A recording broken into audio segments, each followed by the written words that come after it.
તો મહાયુદ્ધની પરિસ્થિતિ વચ્ચે રાષ્ટ્રપતિ ટ્રમ્પનું મોટું નિવેદન, ઈરાન ભારે કિંમત ચૂકવી રહ્યું છે, ઈરાન આતંક અને નફરતનો દેશ છે તેવી પણ વાત ટ્રમ્પે કરી છે।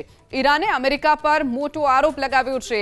ઈરાનના વિદેશ મંત્રીએ મોટો દાવો કર્યો કે ઈરાને જ્યારે પ્રસ્તાવ કર્યો ત્યારે અમેરિકાએ ફગાવ્યો હતો તેવી પણ વાત ઈરાનના વિદેશ મંત્રીએ કરી છે। નો ન્યુક્લિયર વેપન્સ પ્રસ્તાવ અમેરિકાએ ફગાવ્યો હતો। અમેરિકા પ્રસ્તાવના ટેકનિકલ પાસા ન સમજી શક્યું તેવી પણ વાત ઈરાને કરી છે। અમેરિકા સાથે તેલથી પૈસા કમાવા નહીં દઈએ તેવી પણ વાત ઈરાને કરી છે। તો મહાયુદ્ધની પરિસ્થિતિ વચ્ચે રાષ્ટ્રપતિ ટ્રમ્પનું મોટું નિવેદન, ઈરાન ભારે કિંમત ચૂકવી રહ્યું છે, ઈરાન આતંક અને નફરતનો દેશ છે તેવી પણ વાત ટ્રમ્પે કરી છે। ઈરાને અમેરિકા પર મોટો આરોપ લગાવ્યો છે।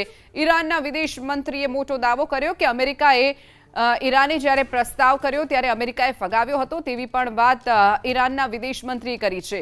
નો ન્યુક્લિયર વેપન્સ પ્રસ્તાવ અમેરિકાએ ફગાવ્યો હતો। અમેરિકા પ્રસ્તાવના ટેકનિકલ પાસા ન સમજી શક્યું તેવી પણ વાત ઈરાને કરી છે। અમેરિકા સાથે તેલથી પૈસા કમાવા નહીં દઈએ તેવી પણ વાત ઈરાને કરી છે।